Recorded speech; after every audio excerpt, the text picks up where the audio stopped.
tipnya ini ya apa? Nah, biar nggak burn out, ini kita mau jeda dulu biar Kak Ikonnya nggak terlalu monoton ya. Kita jeda dulu. Hari ini kita bakal seminar. Jadi kita ada kedatangan tamu yaitu yang coba saya hai dulu dong ke Kak Gaizanya. Itu akan menjadi speaker pada seminar kita ini yang berjudul Find Your Skill for Your Future. Jadi waktu dan tempat dipersilakan untuk Kak Gaiza. Iya.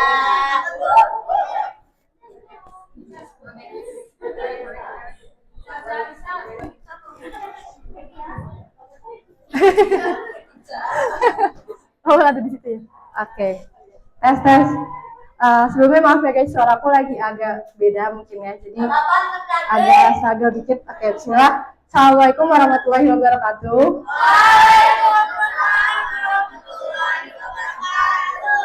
Sebelumnya terima kasih kepada Ica tadi yang udah mewakili untuk jadi MC. Mungkin aku mau nanya lagi, gimana nih kabar kalian hari ini? Alhamdulillah. Oke. Mungkin seperti yang tadi Ica bilang ya, kita refreshing dulu dari Ujikom yang Masya Allah lumayan bikin burnout mungkin ya kadang.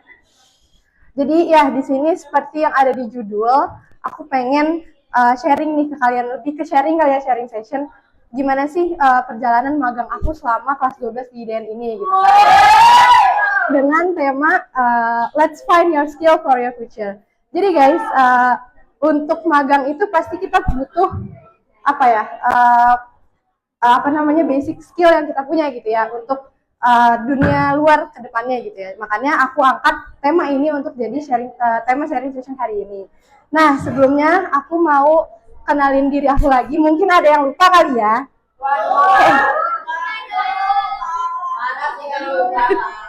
Oke, jadi perkenalkan, nama aku Gaiza Witanya. Seperti biasa dipanggilnya Sasa ya. Terus saat ini aku dari bulan Desember sampai insya Allah sebulan ke depan lagi. Sekarang aku lagi di perusahaan yang namanya Fatih Amanah Sejahtera. Di sana aku intern sebagai awalnya itu, jadi kontrak awal itu aku content creator dan video editor. Nanti mungkin aku akan cerita sedikit gimana ceritanya kok aku bisa jadi di bagian desain juga gitu ya. Nah, sebelum dari sini aku juga sempat magang di Ragaku Studio. Ini ada di Depok, kayak semacam agensi gitu guys. Nah, di sana aku sekitar 3 bulan berarti ya, dari Juli sampai Oktober. Tapi bedanya waktu di sana ini aku work from home, alias kerjanya dari rumah. Mungkin sebenarnya emang dari awal bilangnya hybrid ya, tapi kebetulan aku baru ke kantor itu sekali doang. Jadi ya jatuhnya WFH lah ya. Nah, kita lanjut aja ke next slide. Oke, jadi mungkin aku bakal cerita sedikit sebelum kita masuk ke topik utama sharing session hari ini. Jadi guys, di perusahaan aku yang sekarang ini, aku itu tadi sebagai content creator dan video editor ya. Nah, setelah aku masuk, jadi memang pekerjaan aku di sini tuh lebih ke social media management gitu loh guys, bareng-bareng tuh sama tim lain, karena aku magang kan, jadi aku lebih ke ngebantu mereka gitu. Nah, di sana selain aku bikin konten video, bikin konten video Instagram, video TikTok, terus editingnya juga, aku juga di pertengahan jalan itu aku juga ditunjuk sebagai graphic designer, karena itu makanya skill yang kita asah di situ butuh banget ya guys untuk dunia luar nanti. Karena memang waktu postingan Instagram itu kan kadang ada yang namanya post live itu kan guys, gak cuma video kan ya sekarang kan. Dari dulu sih ya emang video tuh kalau gak salah lebih baru malah dari postnya. Nah, waktu bikin poster ini awalnya memang bukan tugas aku, tapi setelah ada percobaan tuh, ada masa percobaannya di mana aku ditugasin untuk coba deh pegang bagian desain yang ini gitu. Kita mau coba lihat gimana sih desain dari kamu gitu.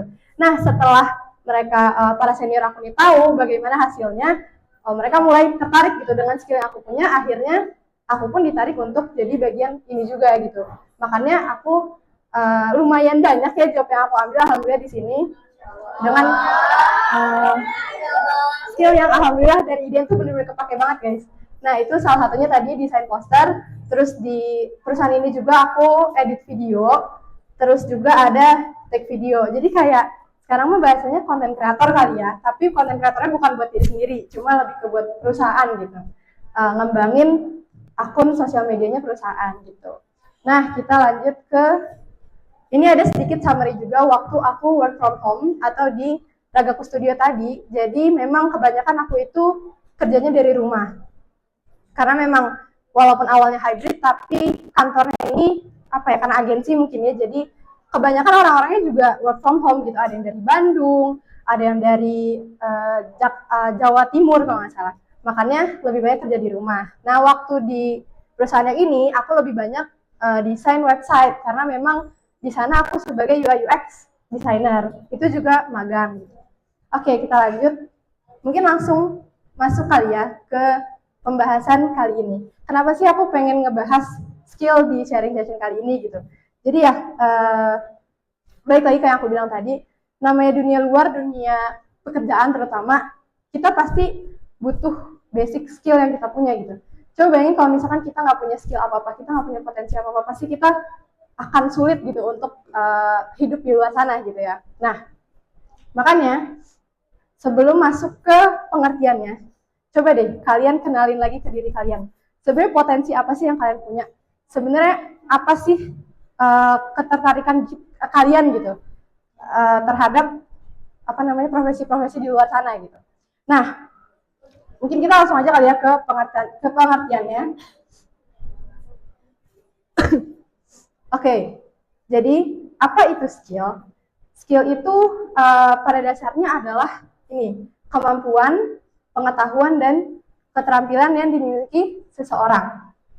Tapi faktanya, skill itu bukan cuma sekedar bakat, tapi juga hasil latihan atau apa ya, pembiasaan kita gitu. Jadi seperti layaknya seorang pengajar, mungkin dari kecilnya dia ada ketertarikan untuk mengajar gitu kan, entah melihat guru-guru di sekitarnya gitu kan, makanya dia mungkin lebih banyak mencoba untuk apa namanya, ngajarin temennya gitu kan. Nah dari situ skillnya mulailah terbentuk gitu. Itu untuk contoh kecilnya mungkin ya. Nah di sini aku nge-highlight kalau skill dan bakat itu berbeda. Apa sih bedanya? Kenapa berbeda? Maksudnya kalau kita dengar sekilas mungkin skill dan bakat itu sebenarnya kayak sama aja gitu ya.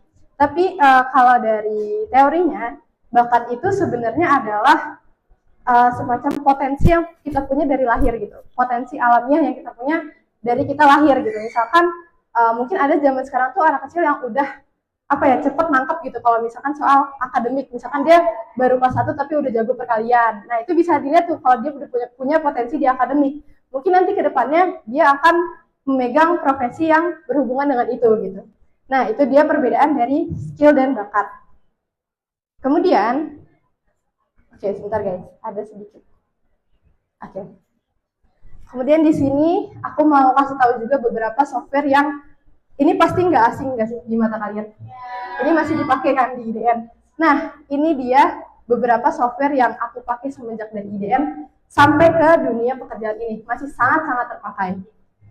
CapCut, Figma, Canva, Excel, bahkan guys Figma ini sekarang mulai meluas, tapi memang di kalangan apa ya, kalau kita bisa bilang tuh gen milenial ke atas mungkin ya, mereka nih kadang masih kayak apa sih Figma itu, masih bagusan Adobe gitu, masih banyak yang ngomong kayak gitu. Makanya kita ini sekarang tugasnya adalah mengenalkan software ini ke mereka gitu. Kalau misalkan ada loh software yang memang mirip Adobe tapi dia lebih apa ya, udah fiturnya ternyata mirip kan, lumayan mirip, kemudian dari segi harga juga jauh gitu ya, dan emang fitur Figma ini banyak yang free sekarang kan.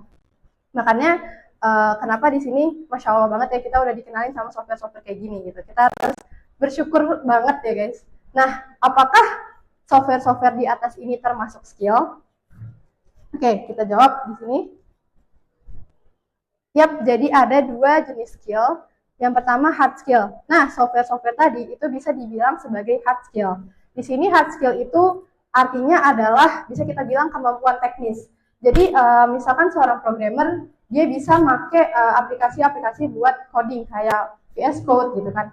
Nah, itu bisa dibilang sebagai hard skill yang dia punya gitu sebagai programmer. Di sini ada 3 pembagian dari hard skill. Itu ada contoh-contohnya ya, pengoperasian komputer, kayak tadi itu kan Excel ya. Orang-orang yang punya skill Excel itu berarti itu adalah bagian dari hard skill dia gitu. Kemudian ada bahasa, orang-orang yang punya kemampuan di bahasa Inggris, bahasa lain mungkin bahasa Jepang gitu kan.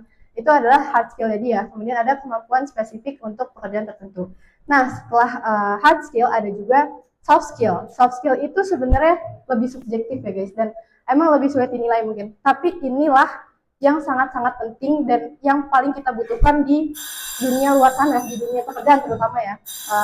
Kayak gini nih contohnya, problem solving, time management, communication, self management skill. Coba bayangin kalau misalkan kita nggak punya dasar-dasar skill ini, mungkin di luar sana, di dunia-dunia pekerjaan nanti kita akan sulit banget untuk bisa bekerja sama dengan mereka gitu kan. Kita akan sulit untuk berkontribusi dengan mereka gitu. Nah, makanya kita butuh banget yang namanya skill-skill ini, dan kalian harus bersyukur guys, kalian ada di IDN. Masya Allah di IDN itu soft skillnya bener-bener diasah banget ya, mulai dari problem solving kayak kita, ya Ujikom mungkin sekarang ya, Ujikom nih problem solvingnya Masya Allah ya, pasti banyak banget skill problem solving yang kita pakai di sini. Kemudian time management dengan tugas-tugas IDN yang deadline-nya tuh Masya Allah ya, mepet-mepet gitu kan. Terus communication juga pasti anak IDN udah Masya Allah jago-jago. Terus ada self management skill juga. Nah, kedua jenis skill ini benar-benar dibutuhkan oleh semua orang, yaitu tadi kita kan hidup pasti kedepannya akan ada semasa kita di dunia kerja atau di dunia lainnya deh, nggak usah dunia kerja, dunia kuliah misalkan. Ini skill-skill juga kita butuhkan gitu. Karena kita manusia sosial kan, nggak mungkin kita nggak punya skill yang bisa bikin kita bersosialisasi gitu ya bahasanya. Nah, kita lanjut ke sebentar. Sebelum ke tips-tipsnya, tadi kan udah bahas gimana pengertian dan jenis-jenisnya. Mungkin nanti aku mau sharing sedikit soal tips-tipsnya biar kalian bisa efektif gitu untuk meningkatkan skill. Sebelumnya aku mau jelasin, mau sharing lagi mungkin ya. Tadi skill dan bakat itu berbeda. Nah, sekarang aku mau tanya. Skill dan kompetensi itu menurut kalian sama apa beda? Beda. Ya, benar. Skill dan kompetensi itu beda. Kalau misalkan kita bahas skill itu dia mencakup ke arah yang lebih spesifik dan memang itu yang nanti akan kita butuhkan di pekerjaan gitu. Nah, kalau kita bahas kompetensi itu lebih ke, mungkin kompetensi bisa dibilang skill ya. Skill itu tuh kombinasi antara skill, perilaku dan karakter kita. Jadi kompetensi itu mencakup perilaku dan karakteristik kita. Nah, kalau misalkan skill itu lebih spesifik gitu ya, kayak tadi yang soft skill dan hard skill ini. Mungkin biar tahu aja kali ya perbedaan dari kompetensi dan skill itu tadi. Kita lanjut ke tips meningkatkan skill. Nah, setelah kita mengerti, memahami gitu ya skill, kemudian ada jenis skill juga, gimana secara efektif biar kita bisa meningkatkan skill kita untuk lebih lebih berkualitas gitu ya skillnya. Nah, ini dia ada beberapa mungkin ya. Yang pertama itu ada poinnya adalah pilih kemampuan. Untuk kalian mencapai tujuan sesuatu, pasti kalian harus pilih apa yang mau kalian tuju dulu gitu kan. Nah, skill yang kita punya itu juga berdasarkan dari tujuan karir kita. Mungkin itu yang utama ya, tujuan karir kita. Mungkin nggak semua orang punya cita-cita, tapi pasti semua orang punya ketertarikan tadi terhadap suatu hal gitu ya. Makanya kenapa dari meningkatkan skill ini, pertama-tama kita harus pilih kemampuan yang mau kita asah. Kemudian poin berikutnya adalah lihat proses belajar. Namanya belajar itu kan pasti butuh proses ya guys. Namanya belajar itu butuh waktu, butuh tenaga. Nggak ada yang namanya proses itu instan gitu ya. Jadi itu dia kuncinya mungkin dari kesabaran juga. Kita menjadi seorang expert. Tapi kalau misalkan kita nggak ada kesabaran untuk melalui proses-proses belajar kita, ya mungkin kita nggak akan bisa jadi seorang expert gitu kan. Terus kemudian ada poin ketiga, yaitu buat rencana. Nah, buat rencana dan tujuan jangka pendek juga ini akan membantu kalian, apalagi kalau kalian sampai bikin timeline-nya. Mungkin ada kalian yang tipenya bisa mengeksekusi timeline yang udah kalian buat, nah itu lebih bagus lagi. Jadi untuk meningkatkan skill kita ini, cara efektif juga termasuk untuk membuat rencana, karena kita jadi lebih tahu ya apa sih kira-kira yang akan kita lakukan habis ini, habis nanti kuliah atau gimana gitu kan. Nah, sebelum masuk ke poin berikutnya, pada megang kertas sama pulpen semua kan? Aku butuh waktu sekitar 5 menit kali ya. 5 menit kalian boleh isi minimal 2 rencana apa aja sih yang mau kalian pelajarin, yang mau kalian latih, yang mau kalian evaluasi di beberapa tahun ke depan, mungkin 1 atau 2 tahun ke depan. Boleh tulis 1 sampai 2. Misalkan kalian nanti mau jadi seorang programmer lah ya, kita bahas programmer. Berarti rencana kalian mungkin salah satunya adalah kuliah di jurusan yang mengarah ke programmer gitu kan, entah itu ilmu komputer, entah itu RPL gitu. Nah, boleh sekarang tulis sekitar 2 poin kali ya. Aku sambil izin nyiapin yang lain dulu ya guys.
Kalian gak istirahat ya? Udah ya? Apa? Oh enggak ada? Udah bolos. Sejarah bolos. Ada yang udah? Oke, ditunggu. Kalau udah aku mau nunjuk Cika. Udah Cik. Udah Cik. Coba udah nih. Coba dong yang udah. Aku mau tahu 1 aja poin yang mau kalian sebutin gitu buat jadi inspirasi teman-teman mungkin. Ada yang udah? Ini ya. Gak. 1 aja. Sebutin 1 poin dari rencana yang udah kamu buat. Aku kayaknya mau belajar animation. Soalnya bisa kalian dapat YouTube. Oh iya benar. Nah, ini juga bisa jadi salah satu contoh rencana yang pengen kita buat ke depan. Mungkin Gala tertarik sama animasi itu ya, makanya salah satu dari rencana Gala adalah pengen membuat animation. Nah, oke, mungkin yang udah kalian tulis tadi boleh disimpan aja ya guys buat kalian ke depannya. Kita lanjut ke poin berikutnya.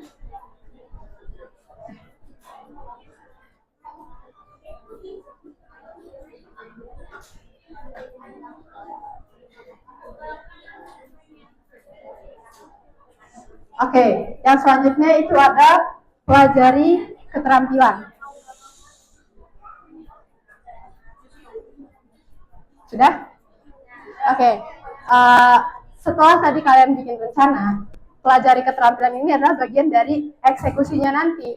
Kalian mau pelajarin apa aja sih yang mau kalian latih Dan setelah kalian mempelajari itu dan kalian latih skill-skill yang kalian punya itu, kalian bisa mengevaluasi sejauh mana sih potensi yang udah kalian asah, sejauh mana sih kemampuan yang udah kalian tingkatkan selama ini.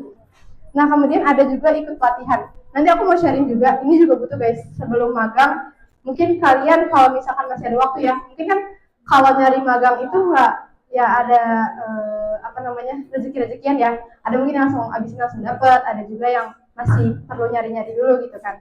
Mungkin untuk yang masih perlu nyari-nyari dulu juga, itu ada hikmahnya ya guys, biasanya kayak gitu tuh, kita mungkin emang harus lebih mempersiapkan lagi dari segi skill, kemudian skill interview juga. Mungkin nanti kalau misalkan masih ada waktu, aku mau sharing dari segi interview juga ya guys. Nah, pelatihan ini adalah salah satu hal yang membantu kita juga. Misalkan kita emang bukan orang yang bisa otodidak gitu. Mungkin banyak kayak di sini anak-anak yang lumayan ekstrovert ya di angkatan kalian setahu aku. Nah, makanya pelatihan ini adalah fasilitas gitu untuk kita orang-orang yang emang butuh mentor untuk melakukan pengasahan skill ini gitu. Ada juga sekarang banyak juga guys sekarang tes minat bakat. Kalau misalkan kalian pengen tahu sebenarnya apa sih minat dan bakat kalian gitu, dan apa sih, kan pasti hobi yang kita punya tuh banyak ya. Selain hobi yang pengen kita dalamin, pasti ada juga hobi yang emang pengen kita sampingin aja gitu. Nah, dari tes minat bakat itu biasanya kita dikasih tahu berapa persen sih kita kemampuan yang akan kita pakai untuk dunia kita yang selanjutnya gitu. Apa namanya, untuk pekerjaan, untuk karir gitu-gitu. Nanti kita juga bisa dilihat dari segi seberapa butuh skill itu di masa depan gitu. Makanya nanti ada persenan yang akan dipakai untuk kerja, ada juga persenan yang emang itu akan tetap menjadi hobi kalian. Nah, selain itu ada juga minta feedback. Ini juga penting ya. Setelah kita mencoba untuk mencari tahu apa skill kita, kemudian kita latih, minta feedback juga pasti butuh. Seperti kita kalau habis ngerjain tugas gitu kan, kita butuh evaluasi dari teman, gimana sih tugas yang aku kerjain ini udah oke belum. Kalau misalkan akademik biasanya tuh apa namanya, dari segi misalkan matematika ya, ini udah bener belum sih, ya kayak gitulah, minta feedback. Kalau misalkan skill, misalkan skill coding lah ya, gimana sih coding aku segini udah oke belum sih gitu ya. Itu mungkin kalau minta feedback ke teman, atau boleh juga minta feedback ke guru-guru yang ada di sini, atau mungkin mentor-mentor di luar sana yang kalian kenal gitu kan. Nah, selanjutnya ada bangun networking. Ini juga semuanya sebenarnya penting ya, tapi ini juga salah satu yang terpenting gitu. Karena seperti yang kalian tahu, dunia pekerjaan saat ini memang sedikit lagi lagi agak sulit gitu ya untuk kita ulik-ulik gitu ya. Untuk kita mendapatkan pekerjaan ini butuh tahap-tahap yang masya Allah gitu. Makanya bangun networking dari sekarang juga kita perlukan. Seperti kita membentuk relasi dengan orang-orang. Nah, dari pelatihan tadi juga biasanya kita bisa menemukan relasi-relasi. Bukan berarti kita masuk ke perusahaan selalu lewat orang dalam ya. Itu juga jatuhnya kayak ya kita jadi dapat golden ticket, tapi mungkin akan sedikit tidak terlalu mengasah skill kita gitu ya. Nah, dari pelatihan tadi kita bisa nemu mungkin relasi-relasi yang ternyata dia kerja di bidang desainer nih, mungkin di bidang graphic design. Nah, aku pengen nanti kerjanya di graphic design, aku coba tanya-tanya dia deh, ada nggak sih loker di sini, pasti kan banyak tuh teman-teman dari pelatihan. Nah, itu salah satu tipsnya gitu ya. Terus yang terakhir ada, jangan lihat sebagai beban. Nah, setelah kalian tahu skill yang kalian miliki, skill yang pengen kalian asah, pasti ada masanya di saat kalian ngerasa kok semua yang aku udah latih, semua yang aku udah semua yang aku udah ulang-ulang ini kok lama-lama bikin aku capek ya, kok lama-lama bikin aku ngerasa berat, kok aku ngerasa udah suntuk ya, apa ini bukan skill aku. Karena pasti ngerasa gitu kan, udah di tengah-tengah tapi kayak kok kayaknya ini bukan skill aku gitu. Nah, itu namanya memang kalian lagi di titik terberat kalian gitu. Maksudnya berarti kalian butuh istirahat itu sangat dibutuhkan. Maka dari itu, kalau misalkan kalian udah merasa seperti itu, mintalah istirahat sejenak gitu ya. Mungkin emang saat ini lagi kondisinya susah ya, tapi kalian bisa manfaatin waktu-waktu istirahat yang kalian punya. Kayak misalkan Ujikom mungkin sekarang lagi masa-masa Ujikom kan ya. Ujikom nih lagi ngerasa di saat ini lagi berat banget nih Ujikomnya, lagi bagian ini susah banget nih. Nah, maka dari itu waktu istirahat yang kalian punya di malam hari ya kalian pakai sebaik-baik mungkin gitu kan. Kalau emang cara istirahat orang-orang tuh kan beda-beda ya, nggak cuma tidur. Ada juga yang istirahatnya dengan nge-charge energi lewat ngobrol. Bisa kalian pakai istirahat itu buat ngobrol sama temen yang cara nge-charge energinya juga sama gitu. Kalau misalkan ternyata ada teman kalian yang oh aku butuh charge energi aku lewat ngobrol juga, oh ya udah kalian ngobrol aja gitu. Itu bisa jadi salah satu cara istirahat kalian juga. Nah, aku mau cerita sedikit uh, waktu aku work from home. Jadi selama aku WFH ini, aku kan tipe orang yang cukup extrovert juga ya guys, kalau kalian tahu. Nah, jadi waktu WFH pertama setelah dari IDN ini kan aku langsung WFH.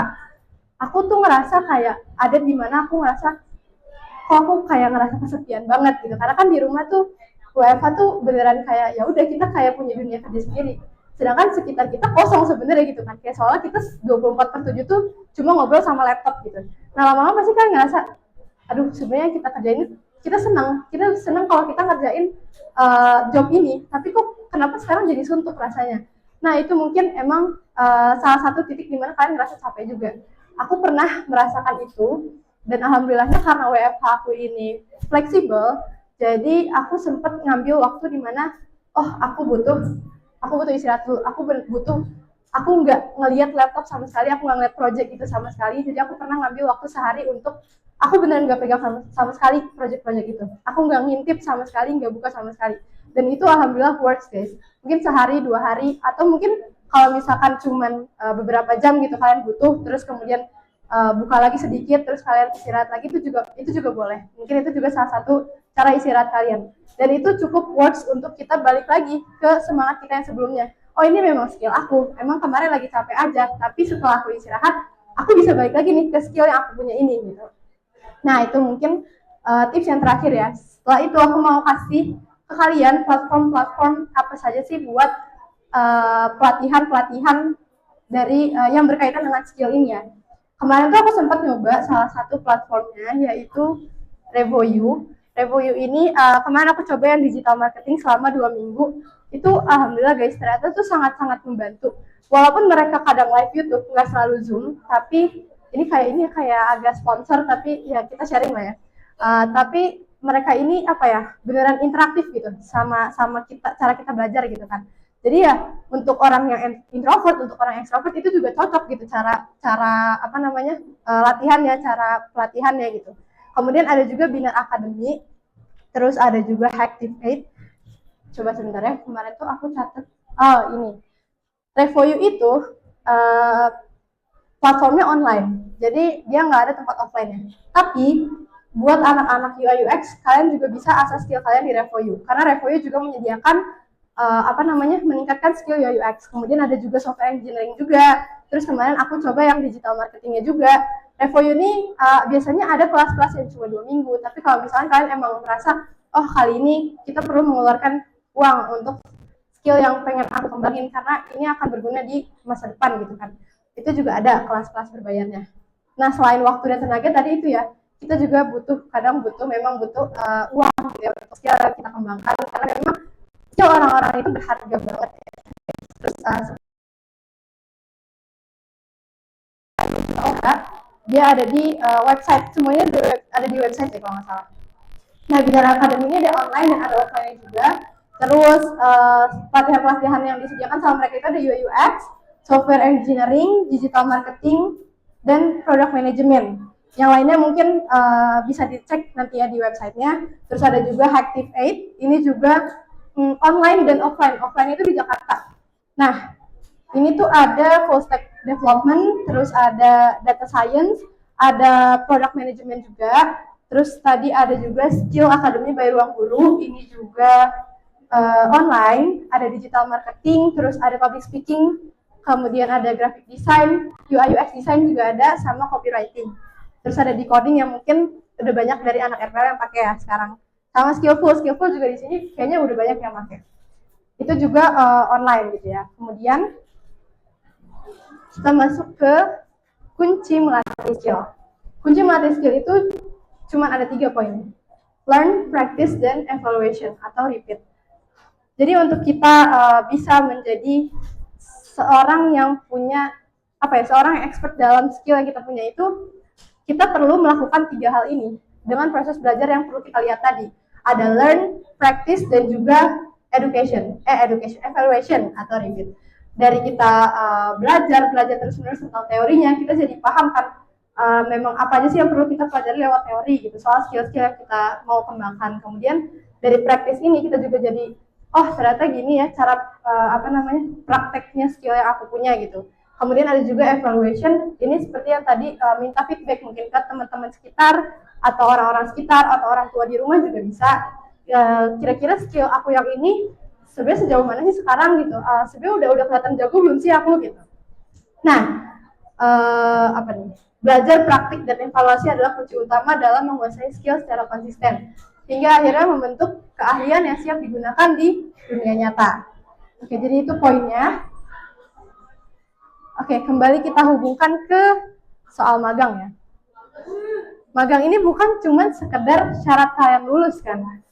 Di tempat magang kalian nanti itu juga bisa jadi ladang kalian untuk mengembangkan skill yang kalian punya gitu. Entah itu dari skill-skill yang emang udah pernah diasah di IDN atau bahkan di luar itu gitu kan. Ini ada beberapa foto di mana beberapa kegiatan yang aku lakukan pertama kali waktu aku offline internship. Ini di tempatnya ada di Shifor dekat IPB guys. Jadi karena aku juga seorang tim yang bagian content creator dan video editor, makanya aku juga butuh tag video kan. Jadi kadang aku juga sering main ke IPB guys buat ngetek video-video kayak, kan sebenarnya aku belum jelasin mungkin ya. Perusahaan aku ini adalah perusahaan yang bergerak di bidang properti. Ini juga pertama kali aku masuk ke dunia properti. Experience pertama aku di dunia properti. Nah, aku ini adalah yang bahasanya tuh kayak memasarkan gitu untuk orang-orang yang mau sewa rumah kos yang perusahaan ini punya. Makanya dengan cara lewat media sosial ini sekarang kan yang emang lebih mudah gitu. Dan memang skill yang aku punya di bagian itu, makanya alhamdulillah bekerjalah aku di bagian itu. Nah, ini ada dokumentasi waktu pertama kali aku ikut syutingnya adalah podcast. Ini mungkin waktu itu emang aku belum banyak terjun karena memang masih diarahin lah ya, masih awal banget masuk.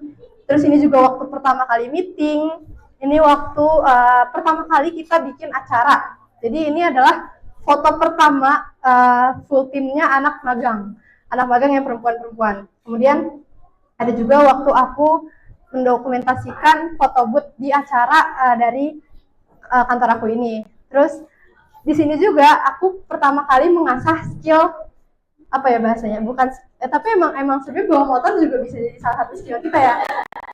Aku juga pertama kali aku bawa motor, pertama kali aku bikin SIM gitu kan. Jadi ya ini juga banyak banget experience kita di magang ini gitu. Nah, kemudian ada ini juga waktu pertama kali syuting. Ini pertama kali aku ikut family gathering guys. Jadi masya Allah banget, CEO-nya ini sangat-sangat baik ya. Anak-anak magangnya tuh diajak untuk ikut family gathering dan aku diamanahkan menjadi bagian dokumentasinya. Makanya ini aku foto alat tempatnya gitu. Terus ada juga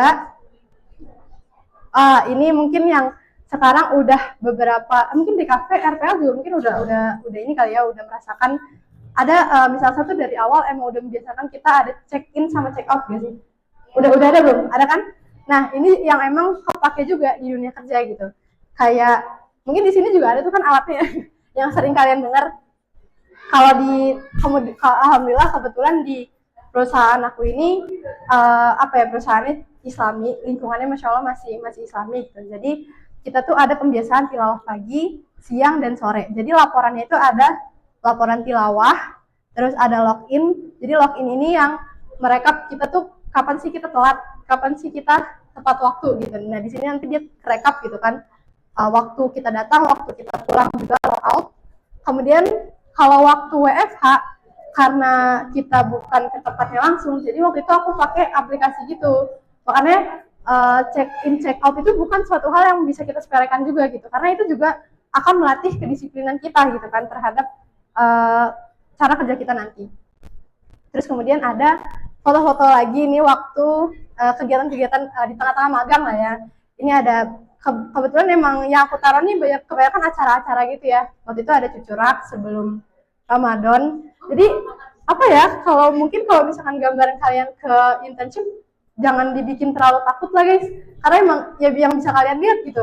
Kadang tuh kalau misalkan offline juga ada aja kita bisa ikut acara-acara gitu kan, yang bisa bikin kita refreshing juga gitu.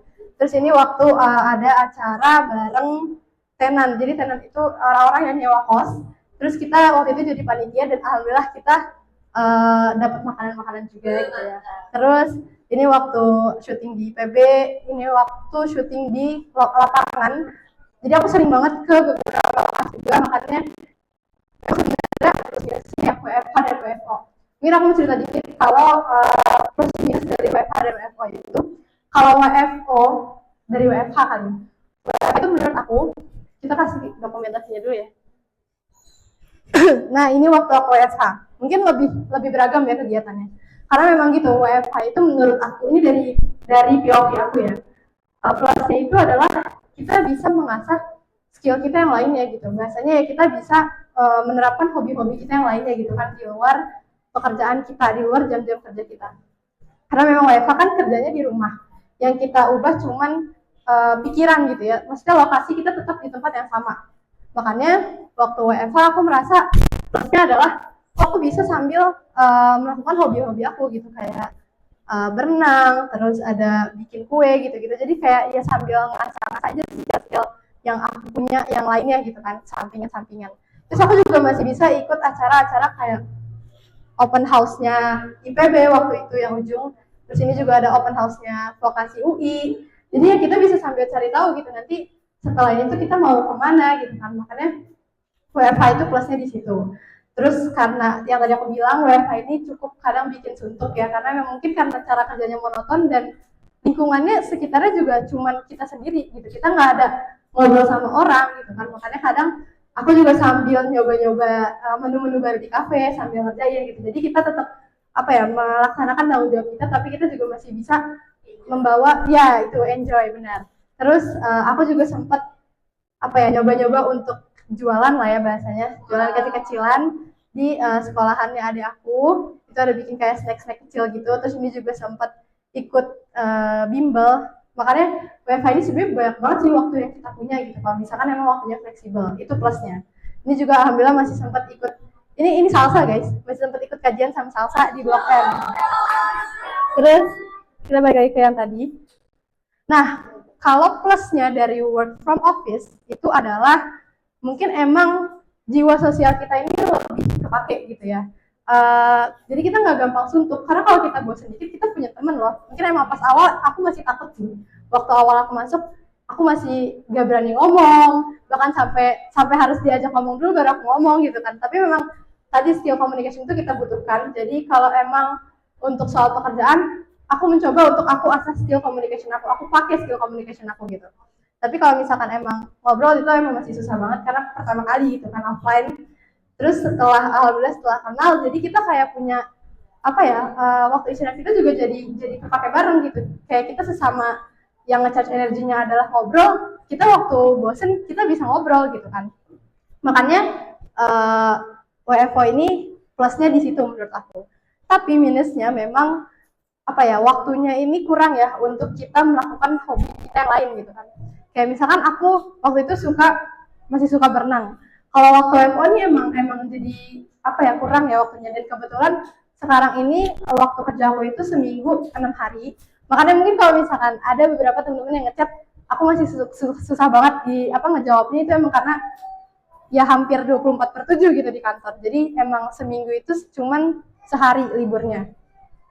Makanya memang lebih banyak kegiatannya di kantor mungkin. Nah kalau minusnya WFH ya itu tadi, karena kita lebih ke apa ya, mungkin kalau misalkan masih punya temen yang bisa diajak mainnya masih oke lah ya. Tapi kalau misalkan ada temen-temennya sibuk juga gitu kan, jadi kita emang kurang punya waktu bersosialisasi aja gitu. Terus kita lanjut ke yang terakhir lah ya. Masih jam berapa ini? Jam 10. Oke. Ini yang terakhir, ada 3 quotes yang mau aku kasih ke kalian. Yang pertama, you don't need to be perfect, just be brave enough to start. Ya, seperti yang kalian tahu artinya, kalian itu nggak harus sempurna. Cukup berani untuk memulai. Kalau kalian nggak berani untuk mulai, ya kapan kalian bisa jadi seseorang yang expert? Gak usah expert deh, seseorang yang emang bisa menguasai skill-skill tersebut gitu. Kalau misalnya kalian nggak pernah berani untuk memulai.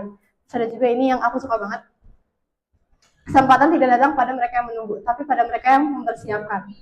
Kalau kalian selalu merasa nggak siap, mau kesempatan apapun sebagus apapun yang udah di depan mata kalian, pasti nggak pernah kalian ambil. Sedangkan kalau memang kalian udah mempersiapkan dari sekarang, bukan lagi kalian yang menunggu kesempatan itu, melainkan emang bakal banyak banget kesempatan yang datang ke kalian dan ya udah kalian memang udah siap gitu. Jadi kalian bisa tinggal pilih apa nih yang menurut kalian emang cocok untuk kalian gitu. Terus yang terakhir, ada satu lagi, seorang expert pada awalnya hanyalah seorang pemula. Ya itu tadi, untuk menjadi seorang expert pastinya pernah menjadi seorang pemula. Jadi kalau misalkan kita mau bisa expert sama sesuatu, jangan pernah takut untuk menjadi seorang pemula. Seorang expert juga pernah melakukan kesalahan, pernah gagal, itu pasti. Makanya kita sebagai seorang pemula, itu juga jangan sampai kita takut sama kesalahan, jangan sampai kita takut sama kegagalan, karena kegagalan atau kesalahan itulah yang akan menjadi pelajaran berharga untuk kita suatu hari nanti gitu ya. Nah, sebelum aku tutup, aku mau tadi mungkin aku mention soal interview. Di sini aku pengen sharing juga waktu aku interview karena ini juga sangat-sangat berguna menurut aku. Jadi waktu awal di IDN sebelum aku keluar untuk magang, kita kan ada banyak simulasi interview ya guys. Dan itu qadarullah aku nggak banyak latihan di situ. Makanya waktu pulang, aku rasa kayaknya skill interview aku ini masih kurang. Akhirnya aku coba ulik-ulik lagi, dan banyak banget sekarang YouTube yang ngejelasin gitu soal interview itu juga. Terus aku nih baru nyadar gitu, kalau ternyata interview itu kuncinya cuma satu. Yang pertama, kuncinya cuma satu, yaitu percaya diri. Tapi selain kalian percaya diri, kalian juga harus tahu, harus lebih kenal lagi sama diri kalian gitu. Selain kalian kenal itu, yaitu kuncinya tadi cuma percaya diri. Kalau kalian ngerasa kalian udah kenal sama diri kalian, tapi kalian belum percaya diri, mungkin interview kalian akan susah. Kalian akan ngerasa interview itu sulit untuk dilewatkan gitu. Tapi kalau misalkan kalian udah kenal sama diri kalian sendiri, terus kalian juga percaya diri, insya Allah kalian interview itu dengan mudah gitu, kayak ya udah kayak ngobrol biasa aja, walaupun sebenarnya di hadapan kalian mungkin ada tiga HR gitu kan. Itu jujur pertama kali aku interview itu langsung sama 3 orang guys.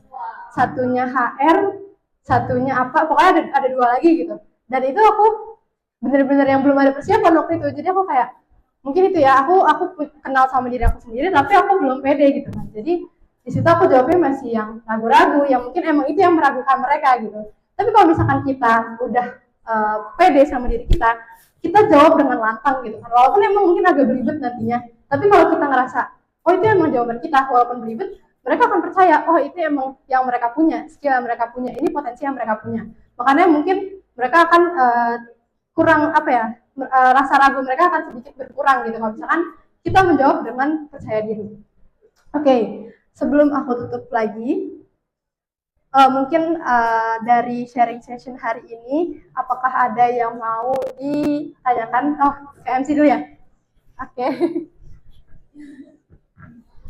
Jadi ini udah langsung masuk ke sesi Q&A. Jadi bagi siapa yang mau bertanya, mohon berdiri dan ini ya, angkat tangan dan berdiri lalu. Oh, ada hadiahnya. Oke. Nah, seperti biasa bakal ada hadiahnya.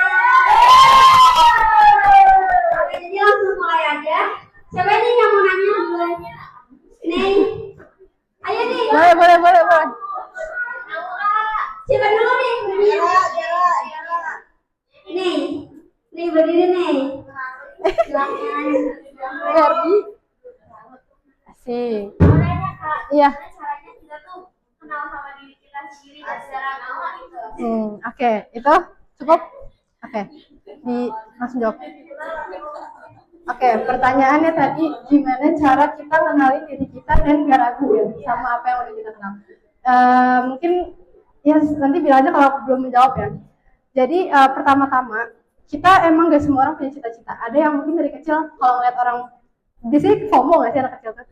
Lihat temennya cita-citanya dokter, aku juga pengen jadi dokter. Tapi ternyata kita nggak tertarik sama hal itu. Nah itu dia, untuk kenalin diri kita sendiri. Yang pertama yang perlu kita tahu adalah kita sebenarnya sukanya sama apa. Sebenarnya yang selama ini kita lakuin tuh apa yang bikin kita enjoy. Misalkan contoh kecil deh, hobi kita, misalkan nulis nih. Kalian di kamar kalau lagi bosen senengnya nulis. Itu bisa jadi adalah salah satu hobi kalian, bisa jadi itu juga potensi kalian gitu.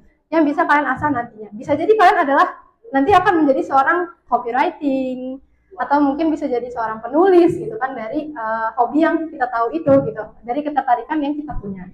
Gitu sini. Gimana? Jawab? Oke. Kalau biar gak ragu mungkin lebih ke validasi kali ya. Validasi itu juga kadang butuh tau guys. Kayak kalau misalkan kita punya hobi apa nih, kita tanya ke teman-teman kita, sebenarnya hobi yang aku lakuin ini menurut kalian aku kelihatan enjoy gak sih? Kan setelah mungkin kalian kita lihat juga diri kita sendiri ya. Kalau kita enjoy, kita tanya juga ke teman kita kelihatannya enjoy gak sih sama hobi yang kita lakuin itu? Atau kita kelihatannya ada potensi gak sih di hobi yang kita lakuin itu? Kalau misalkan mereka ngelihat, oh kamu tuh sebenarnya jago tahu di sini, kamu tuh sebenarnya jago tahu di sini nih gitu.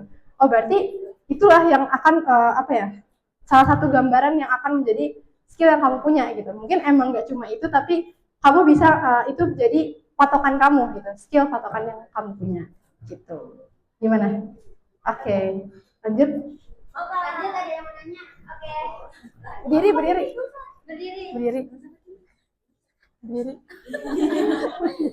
Nah,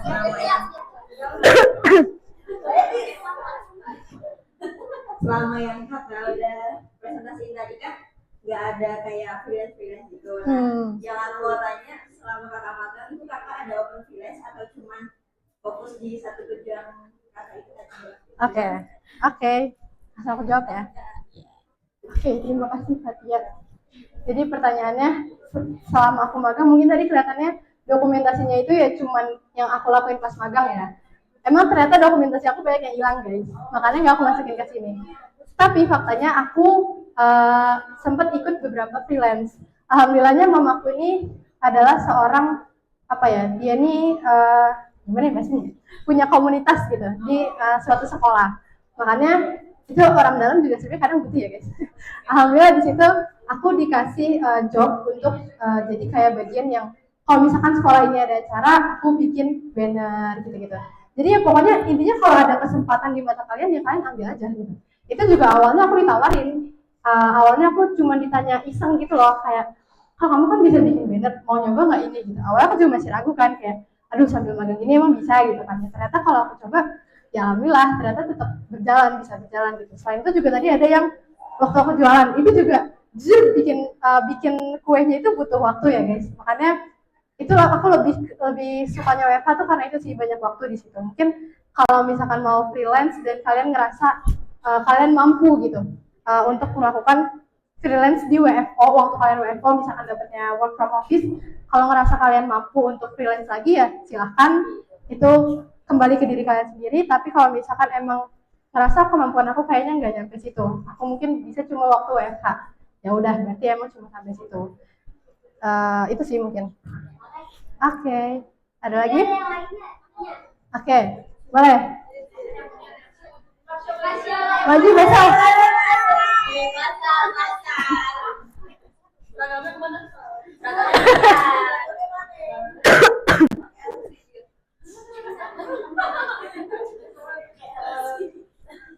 Tapi karena kan waktu di WFA itu ada maksudnya karena lebih banyak waktu ada yang buat cari universitas gitu.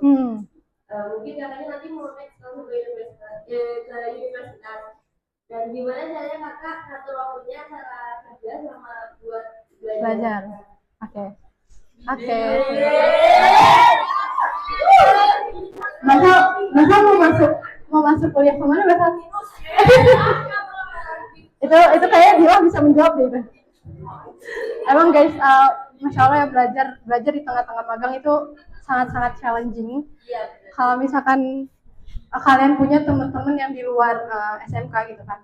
Karena aku juga karena di Bogor tuh jarang banget anak IDN di Bogor. Jadi aku kalau main tuh sama teman-teman yang dulu teman SMP gitu kan. Nah aku tuh kadang kalau main sama mereka tuh pembahasannya jadi beda. Mereka tuh ngebahasin soal UTBK gitu kan waktu awal tuh. Sedangkan aku kan masih magang gitu, aku gak ngerti yang pembahasan mereka ini gitu kan. Nah, tapi setelah aku main sama mereka, terus aku tahu pembahasan mereka, aku jadi ngerasa, oh sebenarnya ini emang butuh dari awal. Ini mungkin akan jadi pelajaran juga buat kalian. Jadi memang waktu awal aku keluar dari IDN, niat awal aku adalah setelah magang kerja, bukan kuliah guys. Waktu awal niatnya begitu. Ini akan menjadi pelajaran berharga insya Allah buat kalian.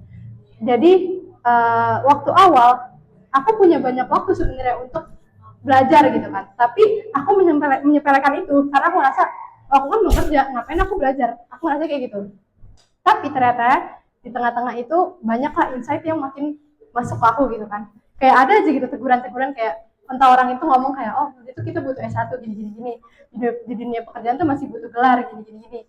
Terus teori juga sebenarnya dibutuhin loh. Akhirnya mulailah kebuka gitu kan pikiran aku. Di tengah jalan, oh iya, mungkin aku akan coba untuk cari-cari universitas dulu deh sekarang. Gitu kan. Kebetulan waktu itu belum work from office, masih work from home. Jadi di situ aku coba untuk sebelum aku belajar itu aku ngulik-ngulik dulu apa aja sih yang nanti di masa depan dibutuhin gitu kan. Kemudian apakah emang skill itu lebih berguna daripada teori itu tadi gitu kan. Terus ya karena memang aku juga ngerasa kalau misalkan potensi aku ini bukan di bagian teori, aku bukan tipe yang nangkep bagian teori gitu, makanya oh aku butuhnya praktek gitu. Nah itu menyesuaikan dengan apa yang kalian apa yang kalian mampu gitu kan. Misalkan memang kalian butuhnya praktek, oh ya udah berarti nanti cari kuliah yang banyaknya praktek gitu. Nah karena aku kemarin telat nyarinya, makanya mungkin untuk soal persiapan kuliah ini aku kurang bisa sharing banyak. Jadi emang sampai saat ini aku juga masih mencoba untuk selalu belajar di lebih ke ini sih, kayak challenge aja gitu. Sehari pokoknya aku harus ada 1 jam untuk nyentuh pelajaran, 1 jam untuk belajar buat UTBK. Kalau sekarang bahasanya PK, PM gitu ya, PK, PM, LBI. Nah itu aku coba ulik, pokoknya 1 jam itu aku harus bisa kerjain yang ada di media sosial itu. Entah aku ngambil dari website, terus ada juga dari ruang guru kadang. Nah sebelum itu juga aku sempat ikut bimbel karena aku rasa oh mungkin aku telat, tapi aku masih bisa lah kejar dikit gitu. Akhirnya aku coba untuk bimbel, alhamdulillah ketemu bimbel yang cocok gitu kan. Itu emang agak private tapi tetap masih ada beberapa orang di kelas gitu. Jadi emang mungkin itu cara aku belajar, aku emang harus ada beberapa orang lain gitu untuk belajar bareng gitu. Nah di situ ternyata oh kayaknya memang aku agak sedikit telat. Jadi waktu aku coba untuk ngajar mereka ternyata emang susah guys, karena emang ya sandingannya adalah orang-orang yang udah ngejar universitas-universitas itu dari mereka kelas 10 gitu kan. Berarti kan yang mereka pelajarin itu lebih banyak dari aku gitu kan, jauh lebih banyak dari aku. Sedangkan aku baru dapat hidayah gitu bahasanya, baru dapat hidayah di tengah-tengah itu. Makanya ternyata memang lumayan berat untuk aku ngajar itu. Jadi sampai saat ini aku masih itu tadi 1 jam untuk belajar dalam sehari. Jadi ya doain aja, nggak tahu gimana rezeki. Ya kalau rezeki mah kita pasti ada aja gitu ya, misalnya dapat aja gitu. Nah makanya kalau untuk persiapan UTBK ini mungkin lebih ke sambil pelajarin aja gitu, sambil kalian mau magang nanti sambil pelajarin aja, kalian tuh sebenarnya fix mau gimana gitu ke depannya. Kalau emang kalian punya pikiran mau langsung kerja, coba sambil ulik-ulik juga gitu soal universitas gitu. Oke, cukup terjawab? Oke, ada lagi? Ada lagi yang mau bertanya? Udah cukup nih Mak. Aku ada satu video lagi. Mungkin yang satu ini mending aku kasih pertanyaan atau gimana? Ya mending apa aja. Kasih pertanyaan. Tadi masih ada yang mau nanya? Oh ya, Aurel, berdiri Aurel. Berdiri. Oh iya, makasih Kak Sasa. Oke. Kamu mau nanya tentang magang, emang bener ya magang itu serem sama Iya, serem. itu emang teman-teman magang seserem itu apa dia malah mengayomi kita, karena kan kita anak-anak seperti remaja pada biasanya. Oke. Terima kasih Aurel. Magang itu serem. Oke, jadi waktu awal aku sebelum magang juga pikiran aku kayak gitu ya guys. Apalagi tapi kita nggak boleh berekspektasi juga ya kalau kita bakal dapet mentor yang baik, karena kita nggak tahu orang di luar sana itu sejahat apa, sebaik apa gitu kan. Makanya ekspektasi kita tetap di tengah-tengah, tapi jangan sampai kita jadi takut gitu. Jadi kalau aku dapat mentornya yang tiap hari ngegalakin gimana gitu kan. Yang pertama itu tadi kalian harus pegang teguh skill yang kalian punya itu, tunjukin, buktiin ini skill yang aku punya tuh sejauh ini loh, walaupun aku cuma di mata orang aku anak SMK. Oh jujur, waktu awal-awal aku masuk offline internship, aku sempat dikira anak kuliahan. Orang-orang nggak ada yang tahu aku anak SMK, karena memang mungkin dilihat dari teamworknya gitu ya. Emang IDN tuh masya Allah guys keren.